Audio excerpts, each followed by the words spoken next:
Hello friends, welcome to more creative. दोस्तों नमस्कार, प्रणाम, अभिवादन स्वीकार करें। शुरू करते हैं आज की बड़ी खबरें। आज 7 सितंबर दिन गुरुवार है, वही हिंदी महीना भादो और कृष्ण पक्ष की अष्टमी है। तो चलिए शुरू करते हैं आज की बड़ी खबरें।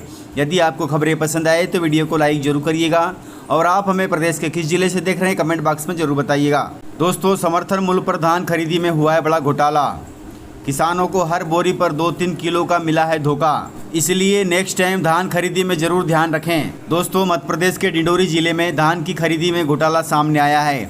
नियम से एक बोरी में 40 किलो धान खरीदी जाती है, लेकिन यहां पर 42-43 किलो धान खरीदी गई है। वहीं पैसों का भुगतान किसानों को 40 किलो के हिसाब से ही दिया गया है, लेकिन 2-3 किलो धान अतिरिक्त ले ली गई है, जो कि बहुत गलत बात है। इसको लेकर वेयर हाउस संचालक ने घोटालेबाज अफसरों की पोल खोलते हुए मामले की शिकायत एसडीएम से कर दी है। अब जांच के बाद कार्रवाई होगी। किसान बताते हैं कि धान खरीदी में केंद्रों में उनसे प्रति बोरी 42 किलोग्राम धान भरवाया गया था।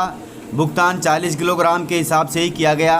किसानों से प्रति बोरी 2-3 किलोग्राम धान अतिरिक्त लिया गया। किसानों का यह भी आरोप है कि ज़्यादा धान भरवाने पर आपत्ति दर्ज की तो प्रभारियों ने धान रिजेक्ट करने की धमकियां दी और प्रत्येक बोरी में ज़्यादा धान तौलवा ली। इसलिए दोस्तों, नेक्स्ट टाइम बोरी भरवाते समय जरूर ध्यान रखें, प्रत्येक बोरी में 40 किलो की भर्ती होती है।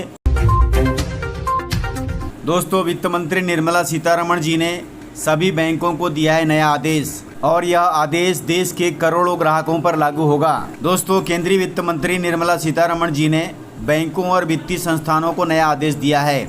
यह आदेश बैंकों और वित्तीय संस्थानों से जुड़े करोड़ों ग्राहकों के लिए भी है। वित्त मंत्री की ओर से दिए गए आदेश में कहा गया है कि सभी बैंकधारी अपने खातों में उत्तराधिकारी अर्थात नामित को जरूर दर्ज करें। इससे बिना दावा की धनराशि को कम करने में सरकार को, मंत्रालय को मदद मिलेगी। दोस्तों, वित्त मंत्री का यह आदेश आरबीआई की तरफ से पिछले दिनों उठाए गए उस कदम के बाद आया है जब केंद्रीय बैंक ने बैंकों में लावारिस पड़े हजारों करोड़ों रुपए की राशि की पहचान के लिए एक पोर्टल लॉन्च किया है। दोस्तों, आपको बता दें कि देश की बैंकों में करोड़ों रुपए ऐसे हैं जिनका कोई माई बाप नहीं है। इसलिए सरकार ने कहा है कि अपने बैंक अकाउंट में जब भी खाता खुलवाएं तो नामित को जरूर दर्ज करें। वहीं एक रिपोर्ट के अनुसार बैंकिंग सिस्टम में 35,000 करोड़ रुपए से ज़्यादा की ऐसी धनराशि है जिस पर किसी का दावा नहीं है, जबकि ऐसा कुल धन करीब 1 लाख करोड़ रुपए से भी ज़्यादा का है। इसलिए हमेशा ध्यान रखें, यदि आपने अभी भी अपने बैंक अकाउंट में नामित दर्ज नहीं कराया है तो जरूर करवा लें और आगे से भी ध्यान रखें। दोस्तों, प्रदेश में बुजुर्ग और दिव्यांग मतदाताओं को घर से मतदान की मिलेगी अब सुविधा। मध्य प्रदेश के 12 लाख मतदाताओं को निर्वाचन आयोग घर से मतदान करने की सुविधा देगा। इसमें 80 वर्ष से अधिक आयु वाले और दिव्यांग मतदाता शामिल होंगे, अर्थात इन बुजुर्ग और दिव्यांग मतदाताओं को मतदान केंद्र पर जाना नहीं पड़ेगा। इन्हें इस सुविधा का लाभ उठाने के लिए फार्म 12D भरकर चुनाव की अधिसूचना जारी होने के 5 दिन के भीतर भरकर निर्वाचन अधिकारी को देना होगा, तभी जाकर आपको घर से मतदान करने की सुविधा मिलेगी। या तो आप दिव्यांग हैं और बुजुर्ग हैं तो अपने पंचायत में जाकर के अभी से सूचित कर दें ताकि मतदान के दौरान आपको यह सुविधा मिल सके। वहीं बताया जा रहा है कि आयोग की टीम मतदान के पूर्व घर पहुंचेगी और डाक मतपत्र भरवाकर सीलबंद लिफाफे में जिला निर्वाचन कार्यालय में जमा कराएगी। इस पूरी प्रक्रिया की वीडियोग्राफी भी होगी। यह जानकारी मुख्य निर्वाचन आयुक्त राजीव कुमार जी ने बुधवार को भोपाल में पत्रकार वार्ता के दौरान दी है। दोस्तों, जबलपुर जिले से खबर है। जबलपुर में अनोखे रेस्टोरेंट की शुरुआत हुई है। इस रेस्टोरेंट में ग्राहक इशारे से बताएंगे उन्हें क्या चाहिए। इस रेस्टोरेंट में जहां ग्राहक सांकेतिक भाषा में अपना पसंदीदा फूड ऑर्डर कर सकते हैं। वैसे तो शहर में एक से बढ़कर एक कैफ़े और रेस्टोरेंट है, लेकिन मूक बधिरों के लिए यह स्पेशल खोला गया है, जहां दिव्यांगों को नौकरी दी गई है। यहाँ वेटर से लेकर मैनेजर तक मूक बधिर हैं।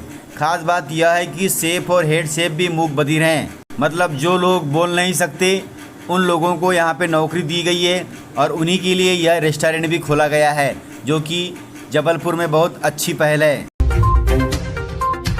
दोस्तों, मोदी सरकार से खुश हैं देश तथा प्रदेश के करोड़ों किसान, क्योंकि हर साल किसानों के बैंक खातों में भेज रही है सरकार पैसा। केंद्र सरकार की तरफ से किसानों को कई तरह की सुविधाएं दी जा रही हैं। वहीं प्रधानमंत्री किसान सम्मान निधि योजना की अब तक 14वीं किस्त जारी की जा चुकी है। अब सरकार किसानों को 15वीं किस्त देने वाली है। सरकार की तरफ से इस योजना में सालाना 6,000 रुपये की आर्थिक मदद दी जाती है। जिससे देश भर के करोड़ों किसान मोदी सरकार से काफ़ी खुश हैं। किसानों की इस खुशी का फायदा सरकार को चुनाव में मिलेगा। वहीं 15वीं किस्त के बारे में जानकारी आई है कि केंद्र सरकार की ओर से नवंबर दिसंबर के महीने में किसानों को 15वीं किस्त का पैसा ट्रांसफ़र किया जा सकता है। दोस्तों, मध्य प्रदेश में बिछ गई है अब चुनावी बिसात। हर पार्टी चाह रही कि वे ही चुनाव जीतेंगे। इसी को लेकर एक तरफ बीजेपी जन आशीर्वाद यात्रा निकाल रही है, वहीं दूसरी तरफ कांग्रेस उसे टुकड़े टुकड़े यात्रा बता रही है। वहीं नीमच में यात्रा पर हमले को लेकर बीजेपी ने कांग्रेस पर बड़ा आरोप लगाया है। बीजेपी ने कहा कि यह कांग्रेस की कारस्तानी है। वहीं कमलनाथ कह रहे हैं कि यात्राएं राजनीतिक और निर्लजता है। इस तरह मध्य प्रदेश में चुनावी राज जोरों पर चल रहा है। अब एक बार फिर दोनों ही दल एक दूसरे पर हमलावर हो गए हैं। वहीं सीएम शिवराज सिंह चौहान ने जवाब देते हुए कहा कि भारतीय जनता पार्टी की जन आशीर्वाद यात्रा को जो जन समर्थन मिल रहा है उससे कांग्रेस बौखला गई है और इस प्रकार से हमले करवा रही है। दोस्तों, विंध्य प्रदेश के समर्थक रहे बीजेपी विधायक नारायण त्रिपाठी जी ने बड़ा ऐलान किया है। उन्होंने कहा कि विंध्य प्रदेश के लिए हमारी पार्टी 230 सीटों पर चुनाव लड़ेगी। दोस्तों, सतना के मैयर को जिला बनाने के बाद भारतीय जनता पार्टी के विधायक नारायण त्रिपाठी ने सीएम शिवराज सिंह चौहान और पूर्व सीएम कमलनाथ तथा गृह मंत्री नरोत्तम मिश्रा जी का धन्यवाद दिया है। उन्होंने कहा कि पूर्व सीएम कमलनाथ जी ने मैयर को जिला बनाने की घोषणा की थी, जिस पर सीएम शिवराज सिंह चौहान ने कार्रवाई शुरू कर दी है। वहीं त्रिपाठी जी ने विंध्य प्रदेश की मांग को दोहराते हुए कहा कि मेरी लड़ाई विंध्य क्षेत्र को विंध्य प्रदेश बनाने की है। इसके लिए लड़ाई लगातार जारी रहेगी। मैं विंध्य के पुनर्निर्माण के लिए जनता के साथ हूं और जनता मेरे साथ है। उन्होंने विंध्य जनता पार्टी के बारे में बताया कि अभी रजिस्ट्रेशन हो गया है पार्टी का, अब सिंबल आना बाकी है। हम अभी 44 सीटों पर चुनाव लड़ेंगे और यदि कार्यकर्ताओं की मांग बढ़ी तो प्रदेश की सभी 230 सीटों पर चुनाव लड़ा जाएगा। दोस्तों, देश में छिड़ी बहस इंडिया और भारत नाम को लेकर के। देश का नाम भारत होने से सबसे ज़्यादा मध्य प्रदेश की जनता खुश होगी। भारत बनाम इंडिया को लेकर छिड़ी बहस में इतिहास का वह पन्ना भी सामने आया है जो आज के मध्य प्रदेश और तब के मध्य प्रदेश की सोच का है। दोस्तों, आपको बता दें कि संविधान सभा में मध्य भारत के प्रतिनिधि के तौर पर पूर्व राज्यपाल राम सहाय जी ने भाग लिया था। उन्होंने भी देश का नाम भारत रखे जाने की पैरवी की थी। उन्होंने यहाँ तक कह दिया था कि हमारा तो प्रांत ही मध्य भारत है, देश का नाम भारत होने से हमसे ज़्यादा खुश कौन होगा।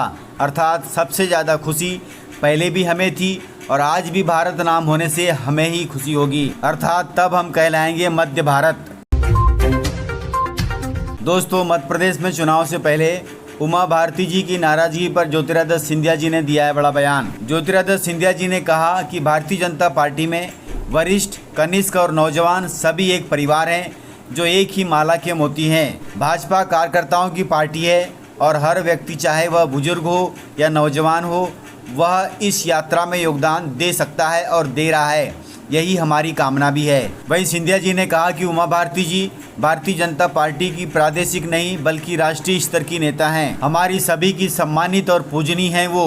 उनके मार्गदर्शन में ही मेरा और उनका संबंध रहा है, उनके मार्गदर्शन में हम सभी चलते हैं। इस प्रकार से ज्योतिरादित्य सिंधिया जी ने उमा भारती की नाराजगी पर बड़ा बयान दिया है। इस प्रकार से जानकारियाँ थी। दोस्तों, यदि आपने अभी तक चैनल को सब्सक्राइब नहीं किया है तो इसी प्रकार की खबरों के लिए चैनल को सब्सक्राइब कर बेल आइकन पर क्लिक कर दें ताकि अगला वीडियो आपको शीघ्रता से मिले।